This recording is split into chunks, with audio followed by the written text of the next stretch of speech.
Magandang araw po sa inyong lahat. Bago ko ipagpatuloy ang aking paliwanag, nais ko munang magpasalamat sa inyo. Maraming salamat sa inyong bukas na isipan, sa inyong pasensya, at sa pagtanggap ninyo sa mga impormasyong aking ibinabahagi. Alam kong hindi madali ang mga paksang ito. Mabibigat at mahirap tanggapin. Hindi po ako makauwi dahil malaki ang banta sa buhay ko. Ngayon naman ay meron kaming natanggap na balita. Papalabasin ng administrasyon na ako ay isang terorista sa loob at labas ng Pilipinas. Para mailibing ako kasama ang katotohanan kahit saan man ako pumunta. Pero mahalagang malaman ng taong bayan ang katotohanan. Muli, taos-puso akong nagpapasalamat sa inyong pakikinig. Una po sa lahat, sinasabi ng ICI at ni Henry Alcantara na 21 billion pesos daw ang napunta sa akin. Hindi po totoo yun. Wala akong natanggap na ganyang halaga.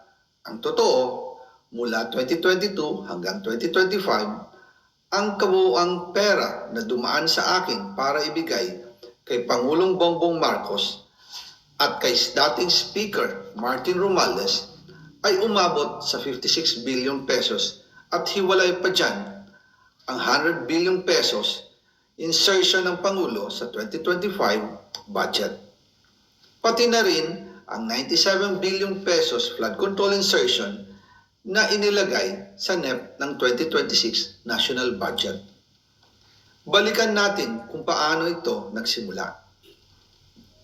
Noong 2022, kakaupo ko pa lang bilang chairman ng House Committee on Appropriations, sinabi na agad sa akin ni Speaker Romualdez na kailangan ko makapag-deliver ng 2 billion pesos kada buwan. Makalipas ang ilang araw, tumawag sa akin si Yusek Bernardo. Sabi niya, kailangan ng tulong ng Bulacan sa problema nila sa baha. Pinapunta niya sa opisina ko sa Kongreso si DPWH District Engineer Henry Alcantara. Sa naging meeting namin ni Alcantara, siya mismo ang nag-offer kung paano ang hatian sa mga proyekto ng DPWH. 22% para kay Speaker Romualdez, 2% para kay Yusek Bernardo at 1% para sa kanya. Doon po nagsimula ang tinatawag nilang deliveries. Ang sistema po ay ganito. Ang mga tao ni Henry Alcantara ay nakikipag-ugnayan sa mga tao ko na sina Paul Estrada at Mark Ticsay. Sila ang tumatanggap na pera mula sa mga tao ni Alcantara. Minsan sa bahay ko sa Valle Verde, minsan naman sa BGC parking.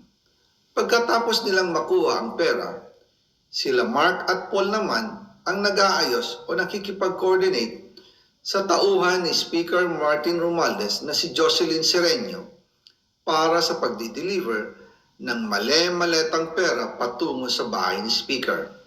Una, sa North Forbes Park sa McKinley Drive at nang lumipat siya sa number 14 Nara Street, South Forbes Park. Gusto ko pong linawin, hindi ako nakikialam sa mismong proseso ng paghatid. Dumaan lang po sa akin ang pera na agad dinideliver kay Speaker Romualdez. Ako lang po ang nagko-confirm sa text kay Speaker kapag nadala na ang pera sa bahay niya. At lahat ng ito, mula sa unang utos noong 2022 hanggang sa huling delivery noong 2025. Umabot sa mahigit 55 billion pesos plus ang naihatid sa bahay ni dating Speaker Martin Romualdez. Madalas hindi nabubuo ang hinihinging 2 billion pesos bawat buwan ni Speaker, kaya iyan ang final total. Ang sinabi mismo ni Speaker Martin sa akin na hati sila ni Pangulong Marcos sa perang iyon. Ang listahan ng mga deliveries na ito, kung kailan, magkano, at saan dinala, ilalabas ko po kasabay ng video na ito. Noong November 2024, habang nasa proseso kami ng pagtatalakay ng budget, nakipag-meeting sa amin ni Speaker Martin si Yusek Jojo Cadiz. Sabi niya, masama raw ang loob ni Pangulong Marcos, wala raw siyang natatanggap na remittance.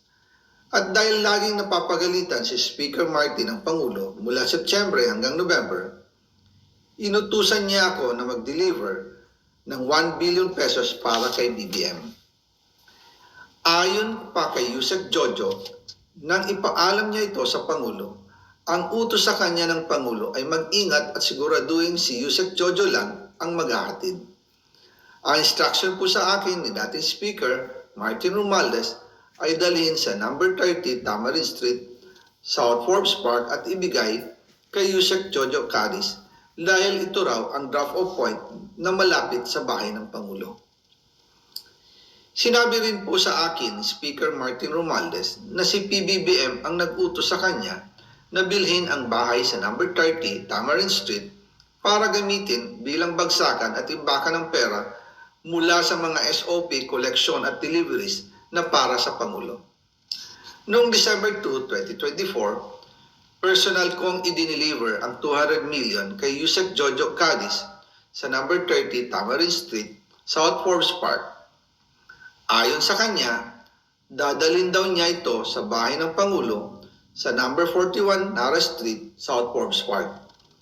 Kasunod nito, noong December 5, 2024, muli akong nag-deliver ng 800 million sa parehong address at Yusek Jojo Cadiz pa rin ang tumanggap.